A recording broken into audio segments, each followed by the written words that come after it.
bienvenue encore une fois sur la mécanique universelle. Alors nous sommes toujours le vendredi 3 juin 2022. Je continue ma lecture du livre écrit par par Hervé Rousseau sur les religions.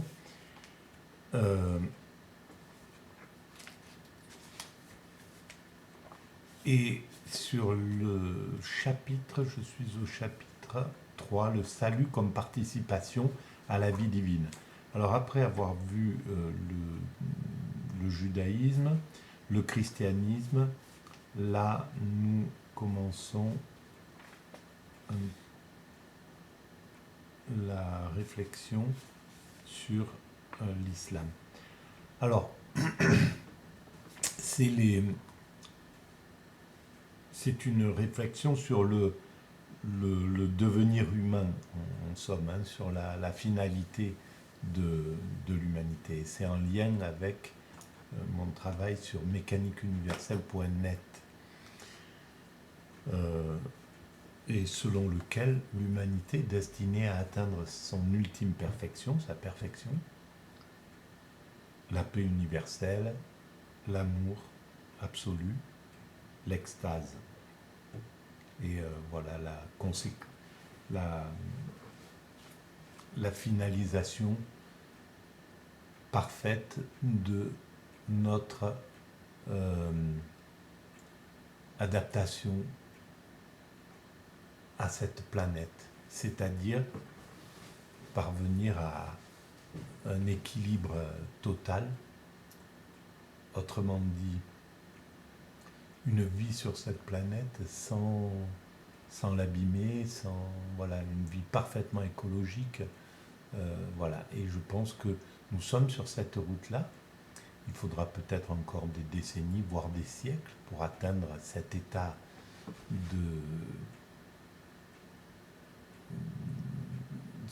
écologique, cette perfection écologique, mais je pense que nous ne pouvons pas ne pas aller dans ne pas se concrétiser comme ça.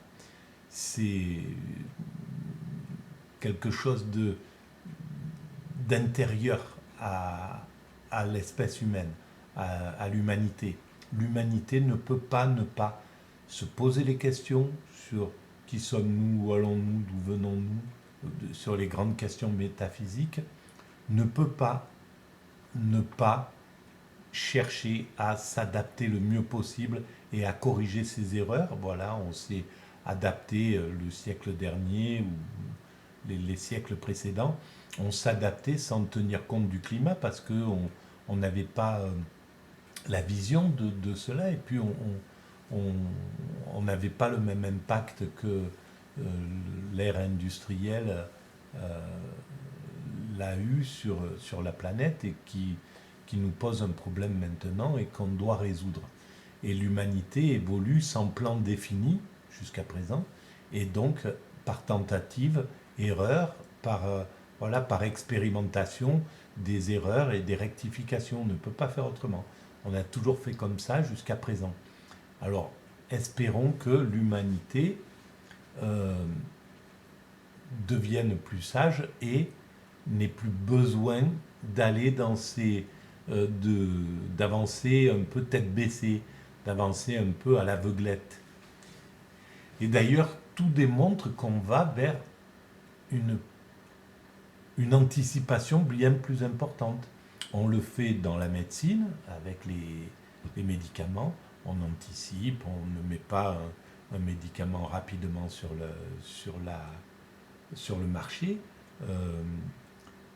Même s'il y a encore des erreurs, nous ne sommes pas encore parfaits, il faut bien tenir compte de ça.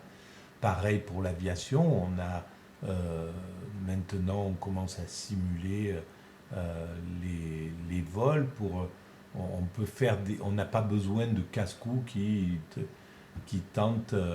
Il a fallu tous ces héros au début de l'aviation, des gens qui avaient un courage inouï et qui partaient et qui essayaient un avion qui se crachait la plupart du temps, et ça a amélioré progressivement cette, cette, cette mécanique pour arriver à quelque chose qui est proche de la perfection. En somme, on n'est pas tout à fait pas dans la perfection. La perfection, c'est l'avion n'a plus, il n'y a plus d'accident d'avion et il ne consomme plus du tout de pétrole, de kérosène, voilà, il est 100% écologique. Voilà. Ça, on atteindra cet état-là. Peut-être dans 100 ans, dans 200 ans, peut-être dans 60 ans, on ne sait pas. Pour l'instant, on peut simplement, ce qu'on peut vraiment penser, c'est la,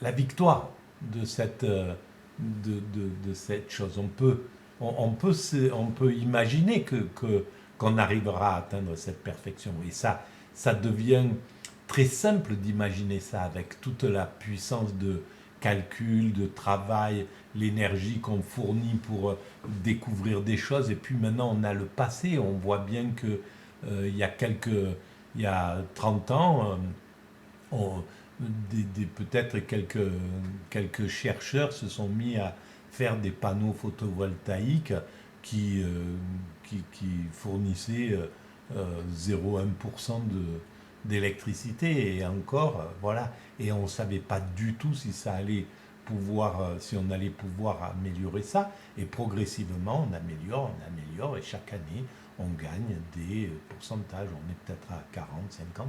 Voilà. Et un jour, on arrivera à faire des panneaux qui seront complètement propres, c'est-à-dire qui ne se détruiront pas, parce qu'on est capable aussi de faire des matériaux qui ne soient plus euh, dans, destructibles au fond, parce que le destructible, ça va avec le monde du commerce, ça va avec le moment de la consommation. On fabrique des choses qui, qui ont une obsolescence parce que ça fait partie de notre organisation mondiale. On a besoin de fabriquer des objets, que les objets se corrompent, qu'ils s'abîment, voilà, etc. Et qu'on change, et qu'on puisse en créer, etc. Mais il y a un moment où on n'aura plus besoin de ça. Et donc, on fera des objets qui ne s'abîment plus. Voilà. Et ça, je pense que l'homme est capable de ça. Alors, je commence ma lecture et je découvre en même temps que je lis. La conception islamique du salut nous ramène par-delà le christianisme aux croyances juives. Alors voilà, c'est la finalité, le salut de la fin. Le salut est réservé aux croyants, c'est-à-dire à ceux qui professent qu'Allah est Dieu, et Dieu unique, que Mahomet est son prophète, et qui croient à la rétribution au jugement dernier, où l'homme est jugé selon sa foi et son mérite. Voilà, il y a cette dimension dans l'islam. En fait, les trois monothéismes sont très, voilà, ils viennent de la même, ils ont la même origine, c'est la même famille. Euh, c'est la famille la plus rapprochée, une mère et ses deux filles. Et ses cousines, c'est l'hindouisme, qui est la mère, avec ses deux filles, le bouddhisme et le taoïsme, par exemple. Voilà. Donc on retrouve les mêmes choses, mais c'est une grande famille spirituelle. Ils ne le savent pas encore complètement, mais voilà, c'est pareil. Dans l'avenir, elles sont destinées, les grandes religions et les petites, tout l'ensemble religieux est destiné à se fédérer, à fusionner, voilà, à donner chacun le meilleur pour ce tronc commun spirituel. Peut-être en gardant chacune ses particularités, mais avec un respect absolu de l'ensemble des autres, etc. Ça, c'est le futur de notre humanité. Selon moi, la vie éternelle est promise aux croyants. Mais Dieu est un mystère inaccessible et il accorde sa faveur à qui il veut. il égare qui il veut et dirige qui il veut. Alors, c'est très intéressant cette façon de concevoir. C'est pour ça que chaque religion amène sa touche. Et il n'y a pas de raison que l'islam étant plus récent, il n'ait pas des nouveautés quand même. Comme le christianisme était plus récent que le judaïsme ait apporté des nouveautés. Ça n'empêche pas que l'origine est aussi importante. C'est pas parce qu'il y a qu'il y a des nouveautés que une religion est supérieure. C'est simplement, elle apporte autre chose. Mais le squelette, c'est le judaïsme. Et ce squelette, il tient toute la colonne vertébrale, il tient tout l'ensemble des autres religions qui sont sorties de cette matrice. La croyance impose des observances qui sont les autres piliers de l'islam. La prière communautaire du vendredi, c'est intéressant. Bon, ça existait dans le christianisme et dans le judaïsme.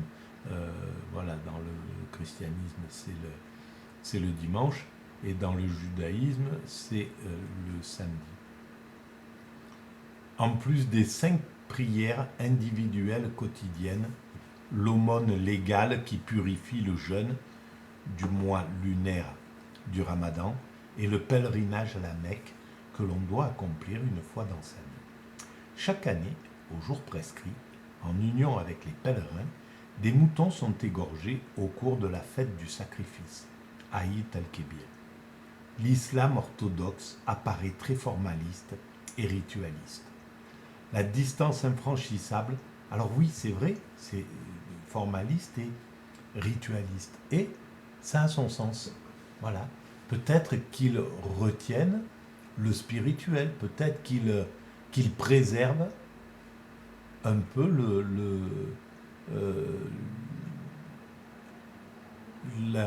la spiritualité. C'est possible. Voilà. Alors après, il y a autre chose avec... C'est une autre chose que le fondamentalisme combatif, de combat. C'est une autre chose. Le fondamentalisme qui serait simplement spirituel, voilà, il y a rien à dire sur ce. Si quelqu'un veut rentrer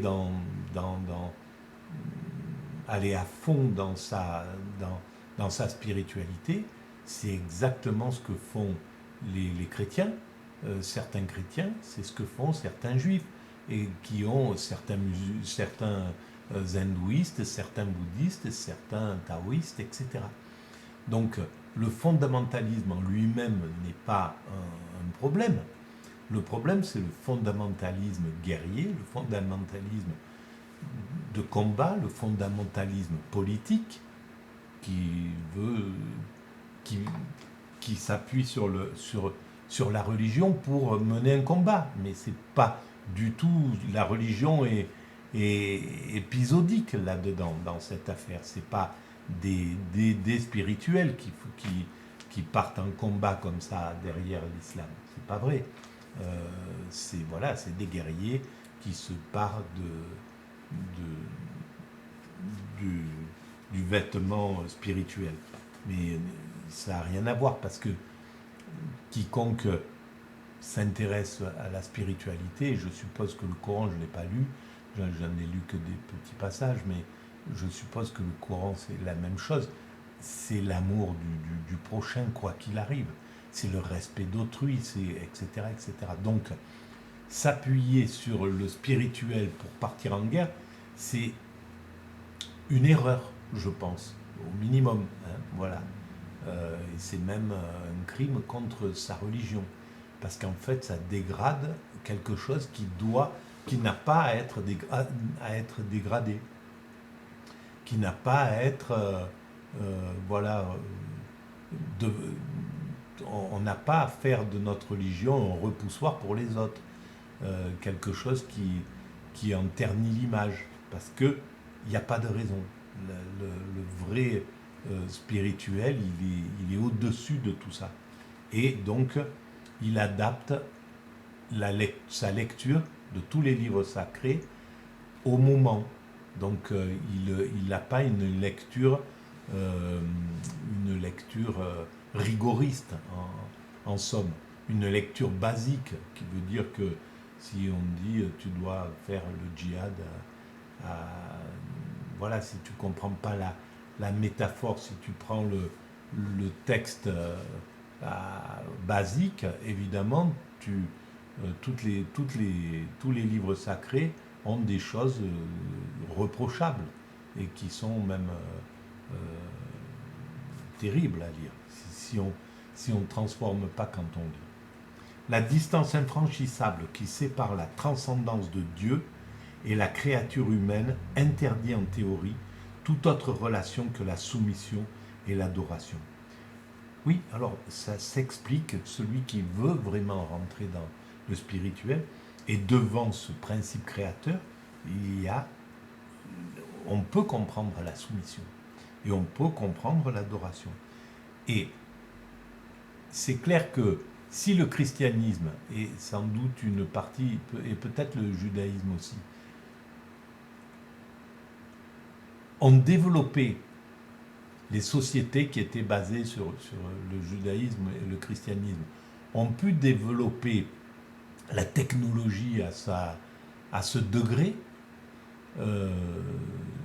c'est parce qu'en fait, ils ont refusé la soumission. Donc, le rôle du christianisme, on pourrait dire, du judaïsme, c'était de se rebeller contre cette soumission, de ne pas accepter la fatalité, de ne pas être dans le fatalisme. Donc, et grâce à ça, on est devenu des sociétés industrielles, etc. On a pu développer des choses, la technique, l'objet, la technologie, tout un tas de choses, parce que on lutte contre le fatalisme, en somme. Mais c'est notre spécificité, c'est la spécificité du monde occidental. Mais ça ne fait pas de lui quelqu'un de supérieur. C'est simplement, il a eu à un certain moment cette mission intuitive de se rebeller contre la fatalité pour développer la technique et le matérialisme, en somme, pour aller dans le matérialisme. Alors le problème, c'est qu'en même temps, ça l'a conduit aussi à une sorte d'athéisme, à mettre vraiment de côté de plus en plus le spirituel jusqu'à l'oublier complètement, chose que n'a pas fait l'islam, donc, ou l'hindouisme, etc., pendant une grande période. Et chacun est à sa place, chacun a son rôle. La logique voudrait qu'on respecte l'autre communauté, d'accord, c'était ton rôle, et on accepte que tu sois plus spirituel, que tu aies préservé cette spiritualité, que ça soit quelque chose que tu nous montres en exemple que c'est important. Mais alors aussi, ne sois pas rigoriste, ne maltraite pas les femmes, etc. Voilà, on pourrait parler comme ça réellement. Voilà, proposer, faire vraiment avec beaucoup de respect et d'amour de l'autre. Et ça, cet amour mutuel de toutes les religions, elles y arriveront. C'est forcé. Mais ce qui veut dire qu'il faut prendre chacun, il faut voir la spécificité de chacun. Comme dans une entreprise, voilà, on est dans une entreprise, il faut apprécier chaque rôle. Celui qui est un bon commerçant, un bon, un bon vendeur, eh ben, il a les qualités et les défauts du vendeur, il n'y a pas de problème. Celui qui est juste un ouvrier basique, qui fait ses pièces les unes après les autres, il ne peut pas aller au-delà parce que son état d'esprit ne lui permet pas d'avoir de prendre des initiatives ou de faire des choses comme ça. Il a les qualités de cet homme-là et les défauts de cet homme-là. C'est pas les défauts, mais on pourrait voir ça comme ça. Le patron, il a ses qualités et ses défauts.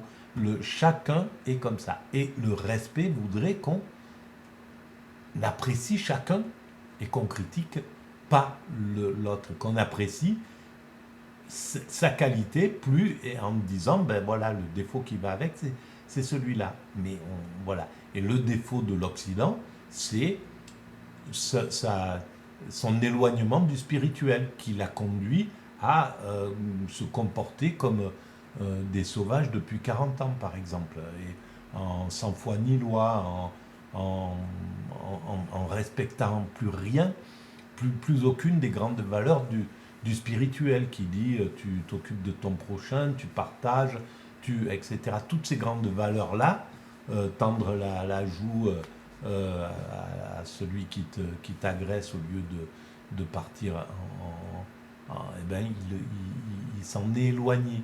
Ça ne veut pas dire cette chose-là, mais ça ne veut pas dire qu'on doit abandonner des natures, mais voilà. Et en même temps, quand même, il a développé pour l'ensemble de l'humanité, puisqu'il a donné à l'humanité de façon naturelle, l'homme, ce qu'il crée, il croit que c'est pour sa communauté, pour son groupe, pour son clan, pour son pays, pour sa nation, etc. Mais en fait, ça va à l'humanité, quoi qu'il arrive. Ça tourne, c'est fait pour l'humanité. Ceux qui aujourd'hui travaillent avec un sentiment nationaliste en disant moi je construis ça pour la France, etc., pour mon pays, que pour mon pays, et on va protéger cette invention, on ne va pas la diffuser, etc. Ça ne tient pas. 50 ans après, ou 20 ans après, ou 30 ans après, ou 100 ans après, ça passe dans le tronc commun. Et c'est comme ça. On ne sait pas qui c'est qui a inventé la roue. Il a certainement préservé son invention au début pour sa tribu. Mais voilà, ça marche pas comme ça. L'humanité, nous sommes entièrement interdépendants. Et on le sait pas, mais c'est sûr. Et le jour où on prendra vraiment conscience de ça, on travaillera complètement sans aucun... Voilà, sans bisbille. On saura que c'est pour l'humanité et qu'on travaille pour l'humanité. En fait, l'orthodoxie ne put empêcher des tendances mystiques. Voilà, même voilà, dans l'orthodoxie, il n'a pas pu empêcher des tendances mystiques, pas plus que l'islam rigoriste n'a pu empêcher l'islam de progressiste d'être là, de progresser, etc. Et ça continuera et ça ira de mieux en mieux dans ce sens-là. Voilà, il s'adaptera de plus en plus à la société, à l'évolution. S'il y a des résistances, elles ont un sens. Il y a quelque chose qui fait que, pour l'instant, une partie du monde musulman résiste à certaines choses qu'ils estiment négatives, par exemple, dans le monde industriel, dans la liberté que nous avons. Et voilà, il y a des explications aux choses. Et on ne peut pas si on voit les choses en blanc et noir, on va qu'au clash. Si on voit les choses avec tolérance, on peut vraiment s'entendre. Ça viendra. Pour l'instant, c'est obtus, c'est fermé, c'est bouché, et c'est de plus en plus comme ça. Il y a de plus en plus de tensions à ce niveau, mais ça se débloquera comme tout le reste. Voilà. Ça finit toujours. Les guerres, quelles qu'elles soient avec des armes, des canons, des trucs, des avions, des chars, ou qu'elles soient idéologiques et claniques et intercommunautaires, elles finissent toujours par la paix. Et la paix, c'est l'avenir de ce qu'il se passe. Voilà. Quoi qu'il arrive, et qui arrive au pouvoir, même si c'est les plus radicaux qui finissent par prendre le pouvoir et clasher encore plus fort cette humanité, ils mourront, ils seront dépassés, des jeunes viendront, une nouvelle chose apparaîtra et ça sera oublié. Voilà, donc au final, ce qui l'emporte, c'est toujours le bien.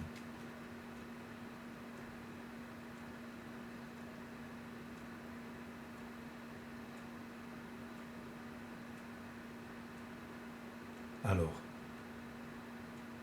en fait, ne plus s'empêcher ne plus empêcher des tendances mystiques chez les soufis, dont les expériences sont tout à fait comparables à celles des mystiques chrétiens, mis à part le fait que le Christ n'y est pas senti comme médiateur. Alors quand on lit les grands mystiques, qu'ils soient soufis ou du soufisme, c'est dommage, il est au fond là-bas, ce livre. Meyerowitsch,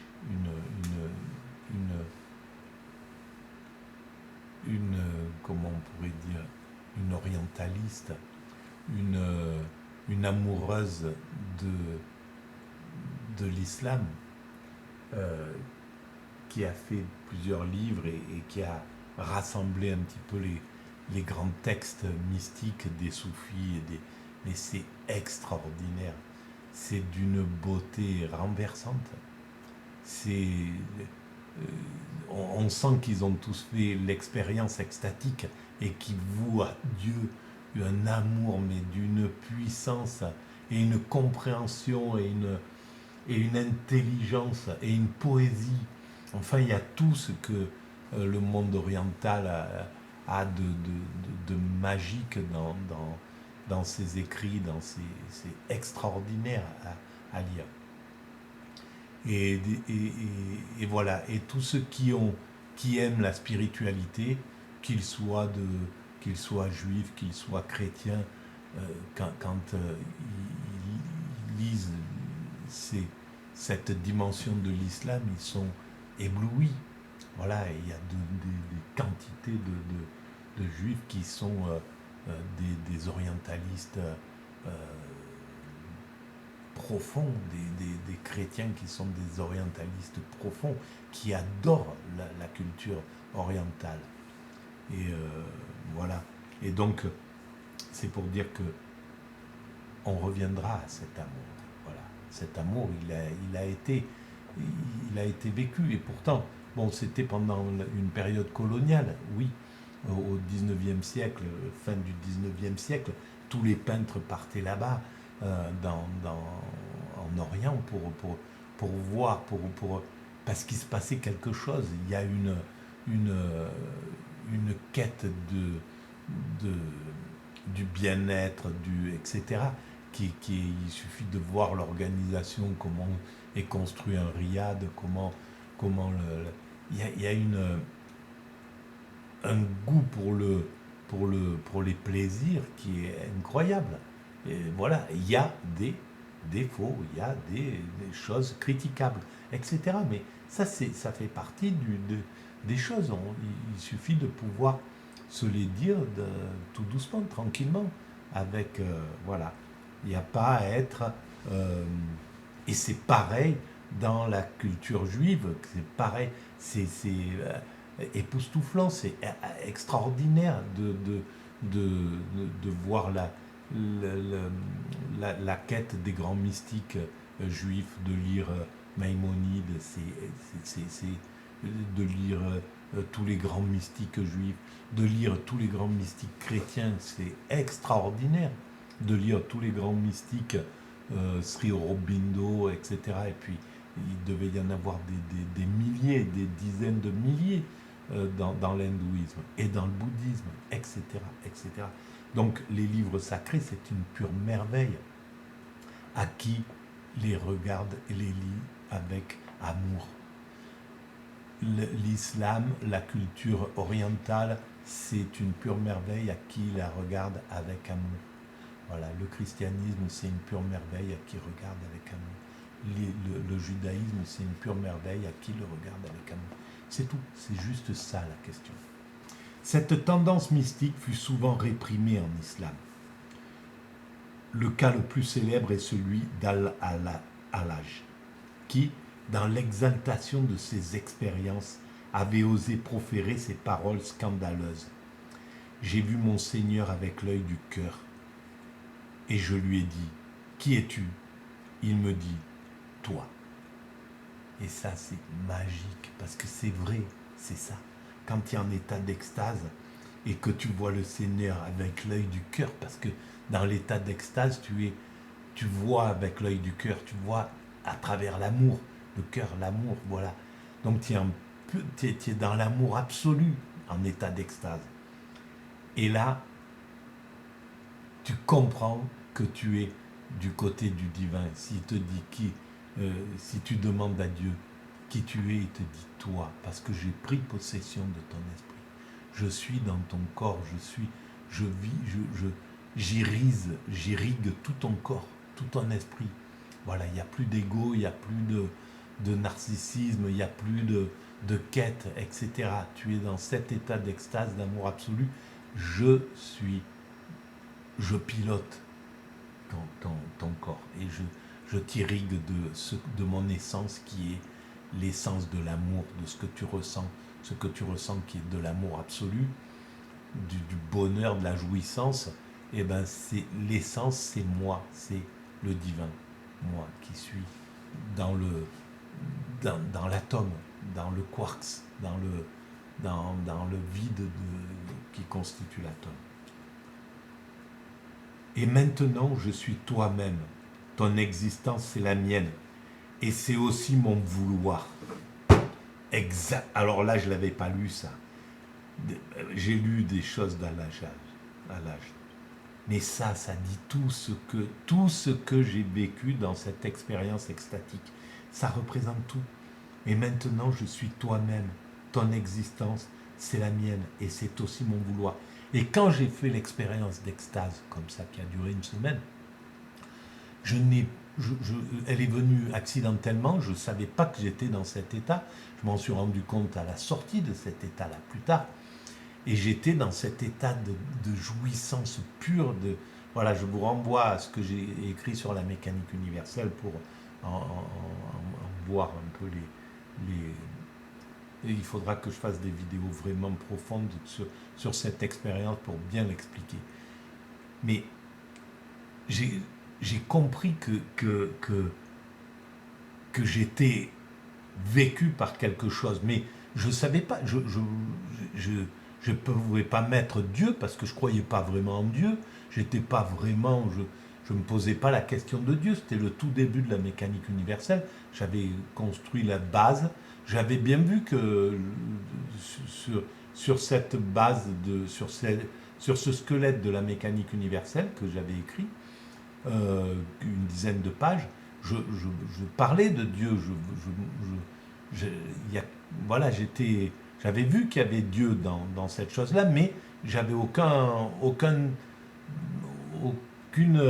penchant spirituel, voilà, Dieu pour moi c'était rien, il n'y avait pas de truc. Et donc ça veut bien dire que j'étais vécu par quelque chose que je ne pouvais pas expliquer, et en fait c'est maintenant que je peux dire oui, si je décide de dire que cet inconnu qui est à l'origine de l'univers, je l'appelle Dieu, comme certaines religions l'appellent, ou le vide quantique, ou le vide comme certaines autres religions le disent, ou le vide quantique comme la science physique, les physiciens le disent, que je l'appelle comme on veut. En tout cas, je peux dire, et maintenant, vide quantique, je suis toi-même. Ton existence, c'est la mienne et c'est aussi mon vouloir. Et maintenant, vide mystique des hindous, je suis toi-même. Ton existence, c'est la mienne et c'est aussi mon vouloir. Voilà, exactement. Donc je continue. Je suis devenu celui que j'aime et celui que j'aime est devenu moi. Je suis devenu ce divin, voilà, parce que mon cerveau est vide. L'extase, c'est ça. On est dans l'immédiat absolu. On est en état d'éveil, comme tous les grands mages les grands sages du bouddhisme, de l'hindouisme, quand ils racontent ce qu'ils vivent dans cet état d'extase, le disent. Les soufis, quand ils atteignent cet état, parlent exactement de ce qu'ils ont ressenti. L'extatique parle de ça. Le type qui a vécu un accident de mort imminente et qui est passé dans ce tunnel de lumière, etc., il parle de cette même chose. Voilà. À ce moment-là, il n'y a plus d'ego, il n'y a plus que la sensation, le corps jouit, jubile. Ainsi, Al-Hallaj redécouvrit par son expérience que, en son essence, l'amour est l'essence de l'essence. Tout est dit purée, c'est une pure merveille. C'est dit. Quand on a vécu cette expérience et après, j'ai cherché à trouver des mots pour essayer d'expliquer ça au lieu de dire essence, amour, essence, béatitude, extase, parce que ça parle pas, donc j'ai voulu expliquer ça de façon la plus pragmatique pour les gens qui n'ont pas fait cette expérience, pour qu'ils comprennent quand même sans... Parce que c'est ça là, le problème du religieux, c'est qu'il est tenu à des vocabulaires qu'on ne peut plus entendre, qu'on ne comprend pas. Voilà, l'extase, maintenant on le met à n'importe quelle sauce, la béatitude, on ne veut plus entendre parler de ça, etc. Voilà, le nirvana, on regarde ça de haut, etc. Et on regarde le spirituel de haut, de toute manière. Donc, mon but, c'était de ramener quelque chose, une terminologie scientifique pour que tout le monde comprenne ce qu'était. Mais ça correspond à ça. En son essence, l'amour est l'essence de l'essence. C'est avant l'essence. C'est le degré où ça n'existe plus, mais qui est à l'origine de l'essence. On peut dire que la religion, entendue comme salut du cosmos, est définitivement dépassée. Seules subsistent concurremment les religions de salut personnel, sous leurs deux formes, soit la forme qu'on peut qualifier de prophétique, le salut est à venir, ouais, soit celle que l'on peut appeler de mystique, le salut est une expérience actuelle de l'éternité par libération du temps. Ben oui, c'est vrai, c'est ça. Ces deux formes ne sont pas incompatibles ou exclusives par principe. On peut constater certains échanges entre elles, soit qu'apparaissent au sein des mystiques de l'éternité des tendances à la dévotion personnelle, soit que se manifestent dans les religions prophétiques des tendances mystiques à une participation dès ici-bas, mais sous forme incomplète, à la vie éternelle de Dieu. Oui, sous forme incomplète, bien sûr, mais est-ce que la forme divine est complète si elle ne s'incarne pas? Peut-être pas, parce que sinon, quel est le sens de construire un univers qui va porter une terre à un certain moment, qui se refroidit, etc., qui engendre de l'eau, qui engendre ci, et qu'à partir de cette matière inerte apparaît la vie évolue, elle progresse, elle se répand sur toute cette planète, elle forme un écosystème extraordinaire. Dans cette évolution apparaît l'espèce humaine, d'abord les mammifères, puis l'espèce humaine qui sort de la nature, qui évolue, etc. À quoi servirait, qui acquiert une conscience, une capacité de stocker les connaissances, de les transmettre, de se les transmettre de génération en génération, de faire évoluer tout ça, etc. À quoi ça servirait si ce n'était pour compléter le divin ensemble. Donc, par contre, c'est génial ce que cet homme-là, Hervé Rousseau, comprend et vulgarise et simplifie de ces religions, c'est tout simplement extraordinaire, quoi. Ces hommes-là, je ne sais pas si c'était un spirituel, un théologien ou un philosophe, mais en tout cas, c'est génial, quoi, de comprendre la religion comme ça et de l'exprimer aussi d'une manière aussi belle. Merci, merci, monsieur Hervé Rousseau. J'aimerais bien savoir qui vous êtes. Du même auteur, Le Dieu du mal. Misère de l'historicisme. Traduction de Karl Popper. Donc c'est un philosophe chrétien. La pensée chrétienne, il a écrit aussi sur les presses universitaires. Voilà, un philosophe chrétien. Mais un philosophe. Un enrichissement réciproque de ces deux formes de religion est peut-être possible. Ainsi a-t-on vu un Ramakrishna tenter de réaliser le christianisme, parmi d'autres formes religieuses, et prétendre l'avoir authentiquement réalisée et dépassée. Ben oui, peut-être, pourquoi pas. De même a-t-on vu des religieux chrétiens expérimenter les techniques mystiques hindoues. Oui, on peut dépasser quelque chose, mais c'est l'humanité entière qui doit dépasser le tout, qui doit dépasser, même dépasser le religieux au sens communautaire du terme. Il le dépassera, bien sûr. L'humanité dépassera ça, mais gardera, ou alors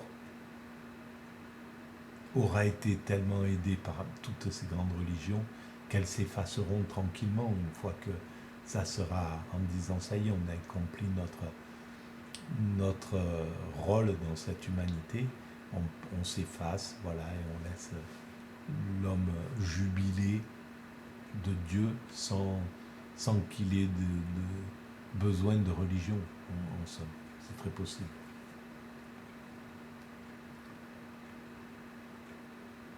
La rencontre des religions s'effectue de plus en plus profondément.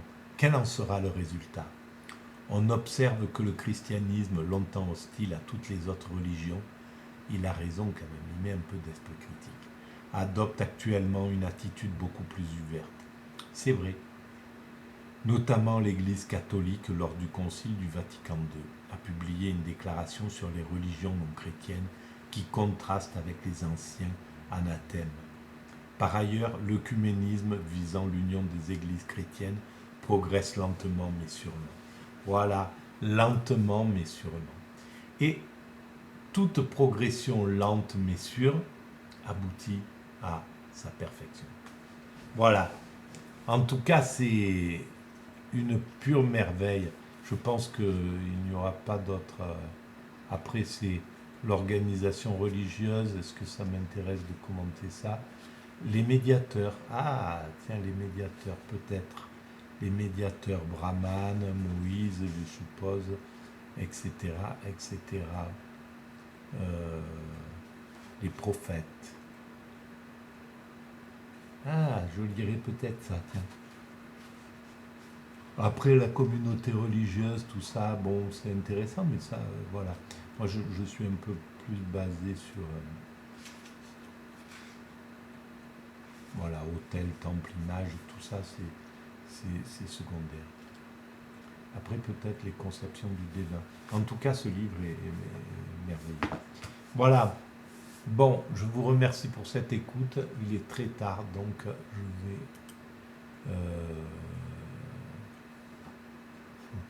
me reposer. Merci.